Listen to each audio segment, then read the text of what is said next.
ನಮಸ್ಕಾರ ಸ್ನೇಹಿತರೆ. ಆಷಾಢ ಮಾಸ ಮುಗಿದು ಇವತ್ತಿಂದ ಶ್ರಾವಣ ಮಾಸ ಶುರುವಾಗಿದೆ. ಶ್ರಾವಣ ಮಾಸ ಎಷ್ಟೊಂದು ಪವಿತ್ರವಾದುದು ಎಂದು ನಮ್ಮೆಲ್ರಿಗೂ ಕೂಡ ಗೊತ್ತಿದೆ. ಇವತ್ತು ಅಂದ್ರೆ ಜುಲೈ 25ನೇ ತಾರೀಕು ಶ್ರಾವಣ ಮಾಸ ಶುರುವಾಗಿ ಮುಂದಿನ ತಿಂಗಳು ಆಗಸ್ಟ್ 23ರವರೆಗೂ ಶ್ರಾವಣ ಮಾಸ ಇದೆ. ಈ ಒಂದು ತಿಂಗಳು ತುಂಬಾನೇ ಪವರ್ಫುಲ್. ಯಾಕೆ ಇಷ್ಟೊಂದು ಸಲ ಪವರ್ಫುಲ್ ಅಂತ ಹೇಳ್ತಾ ಇದ್ದೀನಿ ಅಂದ್ರೆ, ಈ ಒಂದು ತಿಂಗಳ ಕಾಲ ಲಕ್ಷ್ಮೀ ದೇವಿ ಭೂಮಿ ಮೇಲೆ ಸಂಚರಿಸುತ್ತಾ ಇರುತ್ತಾರೆ. ನಾವು ಇಂಥ ಪವಿತ್ರವಾದ ತಿಂಗಳಲ್ಲಿ ಕಡಾಖಂಡಿತವಾಗಿ ಕೆಲವು ನಿಯಮಗಳನ್ನು ಆಚರಿಸಬೇಕು. ಇದರಿಂದ ಲಕ್ಷ್ಮೀ ದೇವಿಯ ಅನುಗ್ರಹ ನಾವು ಸುಲಭವಾಗಿ ಪಡೆದುಕೊಳ್ಳುತ್ತೀವಿ. ಜೊತೆಗೆ ಲಕ್ಷ್ಮೀ ದೇವಿಯನ್ನು ನಮ್ಮ ಮನೆಯೊಳಗೆ ಸ್ಥಿರವಾಗಿ ಇರಿಸಿಕೊಳ್ಳಬಹುದು. ಹಾಗಾಗಿ ನಾವು ಕಡಾಖಂಡಿತವಾಗಿ ಆಚರಿಸಬೇಕಾದಂತ ಆ ಕೆಲವು ನಿಯಮಗಳ ಬಗ್ಗೆ ಈ ವಿಡಿಯೋದಲ್ಲಿ ತಿಳ್ಕೊಳ್ಳೋಣ. ಆದ್ರೆ ಅದಕ್ಕೂ ಮುಂಚೆ ನೀವಿನ್ನೂ ನಮ್ಮ ಚಾನೆಲ್ ಅನ್ನು ಸಬ್ಸ್ಕ್ರೈಬ್ ಮಾಡ್ಕೊಂಡಿಲ್ಲ ಅಂದ್ರೆ ಖಂಡಿತ ಈಗಲೇ ಸಬ್ಸ್ಕ್ರೈಬ್ ಮಾಡ್ಕೊಳ್ಳಿ. ಹಾಗೆ ಈ ವಿಡಿಯೋ ಇಷ್ಟ ಆದ್ರೆ ಮರೀದೇ ಒಂದು ಲೈಕ್ ಕೊಡಿ. ಸ್ನೇಹಿತರೆ, ಇವತ್ತು ಎಷ್ಟೋ ವಿಶೇಷವಾದ ಗಜಲಕ್ಷ್ಮಿ ಯೋಗ ಇದೆ. ಇದೇ ದಿನದಂದೇ ಶ್ರಾವಣ ಮಾಸ ಕೂಡ ಶುರುವಾಗಿದೆ. ಗಜಲಕ್ಷ್ಮಿ ಯೋಗದ ಜೊತೆ ಕೂಡಿ ಬಂದಿರುವಂತ ಶ್ರಾವಣ ಮಾಸ ತುಂಬಾನೇ ಶಕ್ತಿಯುತವಾದದ್ದು. ಶ್ರಾವಣ ಮಾಸದಲ್ಲಿ ಬರುವಂತ ಪ್ರತಿ ಶುಕ್ರವಾರಗಳಿಗೆ ಅತಿ ಹೆಚ್ಚು ವಿಶಿಷ್ಟತೆ ಇದೆ. ಬರೀ ಶ್ರಾವಣ ಶುಕ್ರವಾರಗಳಿಗಷ್ಟೇ ಅಲ್ಲದೆ ಶ್ರಾವಣ ಮಂಗಳವಾರಗಳು ಹಾಗೂ ಶ್ರಾವಣ ಶನಿವಾರಗಳಿಗೂ ಕೂಡ ಹೆಚ್ಚು ವಿಶಿಷ್ಟತೆ ಇದೆ. ಶ್ರೀನಿವಾಸನ ಜನ್ಮ ನಕ್ಷತ್ರ ಶ್ರವಣ. ಹಾಗಾಗಿ ಶ್ರಾವಣ ಶನಿವಾರಗಳಲ್ಲಿ ವೆಂಕಟೇಶ್ವರ ಸ್ವಾಮಿಯನ್ನು ಪೂಜಿಸಿದರೆ ಅವರಿಗೆ ಕೋಟಿ ಜನ್ಮಗಳ ಪುಣ್ಯಫಲ ಲಭಿಸುತ್ತದೆ.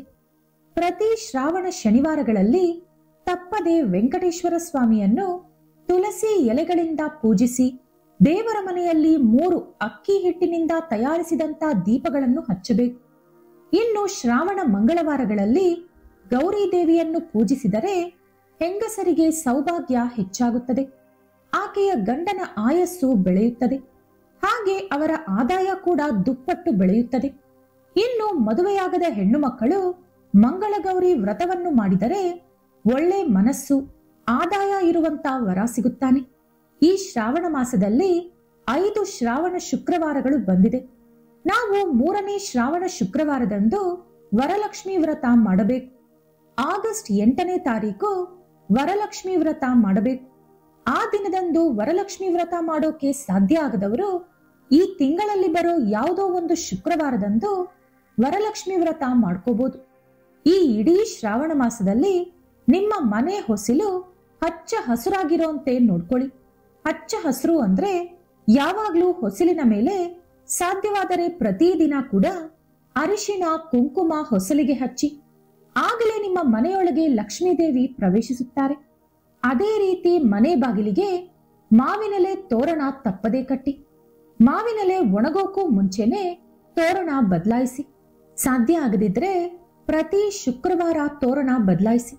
ಅದೇ ರೀತಿ ಮುಖ್ಯವಾಗಿ ನಿಮ್ಮ ಮನೆಯ ಮುಖದ್ವಾರದ ಮೇಲೆ ಅರಿಶಿಣದಿಂದ ಸ್ವಸ್ತಿಕ್ ಚಿಹ್ನೆಯನ್ನು ಬರೆಯಿರಿ. ಇದು ನಿಮ್ಮ ಮನೆಗೆ ದೈವ ಶಕ್ತಿಗಳನ್ನು ಆಕರ್ಷಿಸುತ್ತದೆ. ಹಾಗಾಗಿ ಮನೆ ಹೊರಗೆ ಎಂಟ್ರೆನ್ಸ್ ಡೋರ್ ಮೇಲೆ ಸ್ವಸ್ತಿಕ್ ಚಿಹ್ನೆ ಇದ್ದರೆ ನಿಮ್ಮ ಮನೆಯೊಳಗೆ ಕೆಟ್ಟ ಶಕ್ತಿಗಳು ಪ್ರವೇಶಿಸದೆ ಮುಕ್ಕೋಟಿ ದೇವತೆಗಳು ಹೆಜ್ಜೆ ಇಡುತ್ತಾರೆ. ಹಾಗೆ ಈ ಶ್ರಾವಣ ಮಾಸದಲ್ಲಿ 1 ತಿಂಗಳು ಮನೆ ಮುಂದೆ ತಪ್ಪದೆ ರಂಗೋಲಿ ಇರಬೇಕು. ರಂಗೋಲಿ ಇರದ ಮನೆಗಳಲ್ಲಿ ಲಕ್ಷ್ಮೀ ದೇವಿ ಪ್ರವೇಶಿಸುವುದಿಲ್ಲ. ಒಂದು ವೇಳೆ ಇದ್ದರೂ ಕೂಡ ಹೊರಟೋಗ್ತಾರೆ. ಇನ್ನು ಈ ಶ್ರಾವಣ ಮಾಸದಲ್ಲಿ 1 ತಿಂಗಳ ಕಾಲ ಊಟದ ವಿಷಯದಲ್ಲಿ ಕೆಲವು ಜಾಗ್ರತೆಗಳನ್ನು ತಗೋಬೇಕು. ಲಕ್ಷ್ಮೀ ನಾರಾಯಣರನ್ನು ಪೂಜಿಸುವ ಭಕ್ತರು ಈ ಶ್ರಾವಣ ಮಾಸದಲ್ಲಿ ಮುಲ್ಲಂಗಿ, ಬದನೆಕಾಯಿ, ಮಾಂಸಾಹಾರ, ಮದ್ಯಪಾನ, ಈರುಳ್ಳಿ, ಬೆಳ್ಳುಳ್ಳಿ ಮತ್ತು ಬೆಂಡೆಕಾಯಿಯಿಂದ ದೂರ ಇರಬೇಕು. ಇನ್ನು ಅಮ್ಮನವರನ್ನು ಪೂಜಿಸುವ ಭಕ್ತರಾದರೆ ಹಾಲಿನ ಪದಾರ್ಥಗಳಿಂದ ಕೂಡ ದೂರ ಇರಬೇಕು. ಇದರ ಹಿಂದೆ ಒಂದು ಶಾಸ್ತ್ರೀಯ ಕಾರಣ ಕೂಡ ಇದೆ. ಅದೇನಂದ್ರೆ, ಶ್ರಾವಣ ಮಾಸದಲ್ಲಿ ಮಳೆಗಳು ಹೆಚ್ಚಾಗಿ ಬೀಳುತ್ತೆ. ಹಾಗಾಗಿ ಸೊಪ್ಪು, ಹುಲ್ಲು, ಎಲೆಗಳಲ್ಲಿ ಕೆಲವು ಹಾನಿಕಾರಕವಾದ ಬ್ಯಾಕ್ಟೀರಿಯಾಗಳು ಹುಟ್ಟಿಕೊಳ್ಳುತ್ತೆ. ಹಾಲು ಕೊಡುವ ಪ್ರಾಣಿಗಳು ಅಂದ್ರೆ ಹಸು, ಎಮ್ಮೆ, ಮೇಕೆ ಮುಂತಾದವು ಆ ಹುಲ್ಲನ್ನು ಅಥವಾ ಎಲೆಗಳನ್ನು, ಸೊಪ್ಪನ್ನು ತಿನ್ನೋದ್ರಿಂದ ಆ ಬ್ಯಾಕ್ಟೀರಿಯಾಗಳ ಪ್ರಭಾವ ಅದು ಕೊಡುವಂತ ಹಾಲಿನ ಮೇಲೆ ಬೀಳುತ್ತೆ. ಅಂತ ಹಾಲನ್ನು ನಾವು ನಮ್ಮ ಮಕ್ಕಳು ಕುಡಿಯೋದ್ರಿಂದ ಆರೋಗ್ಯ ಸಮಸ್ಯೆಗಳು ಬರೋ ಸಾಧ್ಯತೆ ಹೆಚ್ಚಾಗಿರುತ್ತೆ. ಹಾಗಾಗಿ ಹಾಲಿನಿಂದ ದೂರ ಇದ್ರೆ ಒಳ್ಳೇದು. ಇನ್ನು ನಾವು ಬೇಕಾದ್ರೆ ಹಾಲನ್ನ ಅವಾಯ್ಡ್ ಮಾಡ್ಬೋದು. ಪುಟ್ಟ ಮಕ್ಕಳು ಹೇಗೆ ಅನ್ನೋರು ಈ 1 ತಿಂಗಳು ಪ್ಯಾಕೆಟ್ ಹಾಲು ಉಪಯೋಗಿಸಿ. ಇನ್ನು ಶ್ರಾವಣ ಮಾಸದಲ್ಲಿ ತಪ್ಪದೇ ಕೆಲವು ವಸ್ತುಗಳನ್ನ ಮನೆಗೆ ತಂದುಕೊಳ್ಳೋದ್ರಿಂದ ವಿಪರೀತವಾದ ಅದೃಷ್ಟ, ಐಶ್ವರ್ಯ ಒಲಿಯುತ್ತೆ.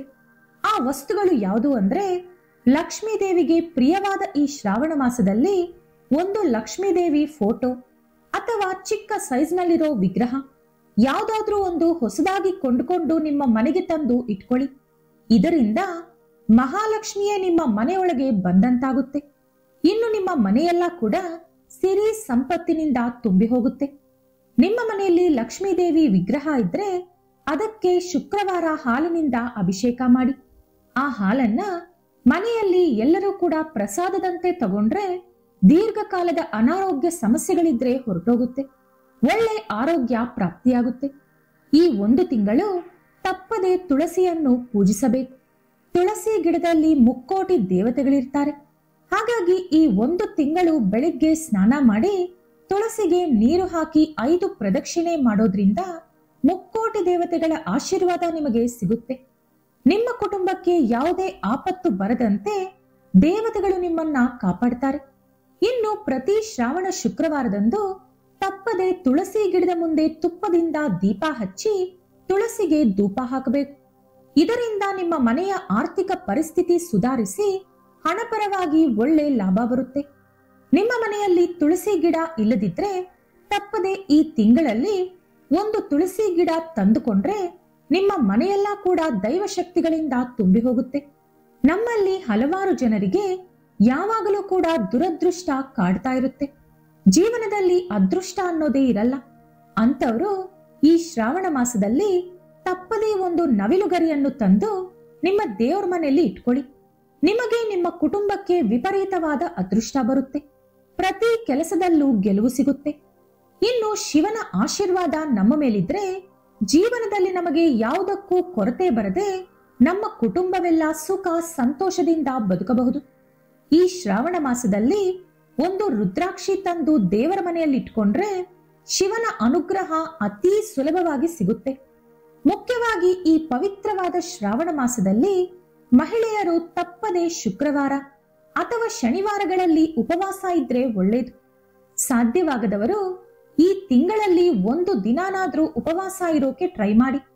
ಈ ತಿಂಗಳಿನಲ್ಲಿ ಉಪವಾಸ ಇದ್ರೆ ನಿಮ್ಮ ಕುಟುಂಬಕ್ಕೆ ತುಂಬಾನೇ ಒಳ್ಳೇದಾಗುತ್ತೆ. ಈ ತಿಂಗಳಿನಲ್ಲಿ ಪ್ರತಿಯೊಬ್ಬರು ತಪ್ಪದೆ ಹಾಲಿನಿಂದ ಶಿವಲಿಂಗಕ್ಕೆ ಅಭಿಷೇಕ ಮಾಡಬೇಕು. ಶ್ರಾವಣ ಮಾಸದಲ್ಲಿ ಮಾಡುವಂತ ಅಭಿಷೇಕಗಳಿಗೆ ದುಪ್ಪಟ್ಟು ಪುಣ್ಯಫಲ ಲಭಿಸುತ್ತೆ. ಹಾಗಾಗಿ ಪ್ರತಿ ಶ್ರಾವಣ ಸೋಮವಾರದಂದು ಯಾವುದಾದ್ರೂ ಶಿವನ ದೇವಸ್ಥಾನಕ್ಕೆ ಹೋಗಿ ಹಾಲಿನಿಂದ ಶಿವಲಿಂಗಕ್ಕೆ ಅಭಿಷೇಕ ಮಾಡಿ. ಸಾಧ್ಯ ಆಗದವರು ನಿಮ್ಮ ಮನೆಯಲ್ಲೇ ಶಿವಲಿಂಗ ಇದ್ರೆ ಅದಕ್ಕೆ ಅಭಿಷೇಕ ಮಾಡ್ಕೊಳ್ಳಿ. ಇದರಿಂದ ನಿಮ್ಮ ಕುಟುಂಬಕ್ಕೆ ತುಂಬಾನೇ ಒಳ್ಳೇದಾಗುತ್ತೆ. ಹಾಗೆ ಪ್ರತಿ ಶ್ರಾವಣ ಸೋಮವಾರದಂದು ತಪ್ಪದೆ ಓಂ ನಮಃ ಶಿವಾಯ ಎಂದು 108 ಸಲ ಜಪ ಮಾಡಿ. ಪ್ರತಿ ಶ್ರಾವಣ ಸೋಮವಾರ ಈ ಮಂತ್ರ ಓದೋದ್ರಿಂದ ನಿಮ್ಮ ಮನೆಯಲ್ಲಿರುವಂತ ಸಮಸ್ಯೆಗಳೆಲ್ಲವೂ ಅತಿ ಬೇಗನೆ ಬಗೆಹರಿಯುತ್ತೆ. ನಿಮ್ಮ ಮನೆ ಮೇಲೆ ಶಿವಾನುಗ್ರಹ ಪ್ರಾಪ್ತಿಯಾಗುತ್ತೆ. ಇನ್ನು ಇಡೀ ಶ್ರಾವಣ ಮಾಸದಲ್ಲೂ ಕೂಡ ಮೈಗೆ ಎಣ್ಣೆ ಹಚ್ಕೊಂಡು ಸ್ನಾನ ಮಾಡಬಾರ್ದು. ಇದರಿಂದ ಕೆಟ್ಟ ಫಲ ಅನುಭವಿಸಬೇಕಾಗುತ್ತೆ. ಮುಖ್ಯವಾಗಿ ಶ್ರಾವಣ ಮಾಸದಲ್ಲಿ ಬಡವರಿಗೆ ಎಣ್ಣೆ ದಾನ ಮಾಡಿದ್ರೆ ತುಂಬಾ ಒಳ್ಳೇದು. ಇದರಿಂದ ಎಷ್ಟೋ ಶುಭ ಪ್ರಯೋಜನಗಳು ನಿಮಗೆ ಸಿಗುತ್ತೆ. ಈ 1 ತಿಂಗಳ ಕಾಲ ಸಾಧ್ಯವಾದಷ್ಟು ಅಧಿಕವಾಗಿ ದೇವರ ಪೂಜೆ ಮಾಡಿ. ಈ ತಿಂಗಳು ನೀವು ಮಾಡುವಂತ ದೀಪಾರಾಧನೆ ಹಾಗೂ ದೇವರ ಆರಾಧನೆಗೆ ಅಖಂಡ ರಾಜಯೋಗ ಪ್ರಾಪ್ತಿಯಾಗುತ್ತೆ. ಶ್ರಾವಣ ಮಾಸದಲ್ಲಿ ಬೆಳಗಿನ ಜಾವವೇ ಎದ್ದು ಪ್ರತಿದಿನ ಸೂರ್ಯನಿಗೆ ನಮಸ್ಕಾರ ಮಾಡಬೇಕು. ಇದರಿಂದ ನಿಮ್ಮ ಜಾತಕದಲ್ಲಿ ಯಾವುದಾದ್ರೂ ದೋಷಗಳಿದ್ರೆ ಹೊರಟೋಗುತ್ತೆ. ಶ್ರಾವಣ ಮಾಸದಲ್ಲಿ ಯಾವುದೇ ಕಾರಣಕ್ಕೂ ಕೂಡ ಲೇಟ್ ಆಗಿ ನಿದ್ದೆಯಿಂದ ಏಳಬಾರದು. ಯಾಕಂದ್ರೆ ಬೆಳಗಿನ ಜಾವ ದೈವಶಕ್ತಿ ಅಧಿಕವಾಗಿ ಭೂಮಿ ಮೇಲೆ ಸಂಚಾರ ಮಾಡುತ್ತೆ. ಇನ್ನು ದೈವಶಕ್ತಿ ಎಲ್ಲಿ ಹೆಚ್ಚಾಗಿರುತ್ತೋ ಅದನ್ನ ಹಾಳು ಮಾಡೋಕೆ ಅಲ್ಲೇ ಸುತ್ತಮುತ್ತ ನಕಾರಾತ್ಮಕ ಶಕ್ತಿ ಕೂಡ ಇರುತ್ತೆ. ನೀವು ಲೇಟ್ ಆಗಿ ನಿದ್ದೆಯಿಂದ ಏಳೋದು, ಸ್ನಾನ ಮಾಡದೇ ಇರೋದು, ಮೈಗೆ ಎಣ್ಣೆ ಹಚ್ಕೊಳ್ಳೋದು, ಮನೇನ ಕೊಳಕಾಗಿ ಇಟ್ಕೊಳ್ಳೋದು. ನೀವು ಇಂಥ ತಪ್ಪುಗಳನ್ನ ಮಾಡೋದ್ರಿಂದ ನಕಾರಾತ್ಮಕ ಶಕ್ತಿ ಅನ್ನೋದು ನಿಮ್ಮೊಳಗೆ, ನಿಮ್ಮ ಮನೆಯೊಳಗೆ ಪ್ರವೇಶಿಸಿ ದೈವ ಶಕ್ತಿಯನ್ನು ನಿಮ್ಮಿಂದ ದೂರ ಮಾಡುತ್ತೆ. ಹಾಗಾಗಿ ಈ ತಪ್ಪುಗಳು ನೀವು ಮಾಡದೆ ಬೆಳಗಿನ ಜಾವವೇ ನಿದ್ದೆಯಿಂದ ಎದ್ದು ದೇವರ ಪೂಜೆ ಮಾಡ್ಕೊಳ್ಳಿ. ಆಗ ನಿಮ್ಮ ಮೇಲೆ, ನಿಮ್ಮ ಮನೆ ಮೇಲೆ, ನಿಮ್ಮ ಕುಟುಂಬದ ಮೇಲೆ ಯಾವಾಗ್ಲೂ ಕೂಡ ದೇವರ ಆಶೀರ್ವಾದ ಇರುತ್ತೆ. ಈ ತಿಂಗಳು ಇಂಥ ಚಿಕ್ಕ ಪುಟ್ಟ ನಿಯಮಗಳನ್ನು ಆಚರಿಸೋದ್ರಿಂದ ಇಡೀ ವರ್ಷ ನೀವು, ನಿಮ್ಮ ಕುಟುಂಬ ಶುಭ ಫಲ ಅನುಭವಿಸಿ ಸಂತೋಷವಾಗಿ ಬದುಕುತ್ತೀರಿ. ಈ ವಿಡಿಯೋ ಇಷ್ಟ ಆದ್ರೆ ಲೈಕ್ ಮಾಡಿ, ಶೇರ್ ಮಾಡಿ. ಇಂಥ ಹೆಚ್ಚಿನ ಉತ್ತಮ ಮಾಹಿತಿಗಳಿಗಾಗಿ ತಪ್ಪದೇ ನಮ್ಮ ಚಾನೆಲ್ ಅನ್ನು ಸಬ್ಸ್ಕ್ರೈಬ್ ಮಾಡ್ಕೊಳ್ಳಿ. ನಾಳೆ ಮತ್ತೊಂದು ವಿಡಿಯೋದೊಂದಿಗೆ ಪುನಃ ಭೇಟಿಯಾಗೋಣ. ಧನ್ಯವಾದಗಳು.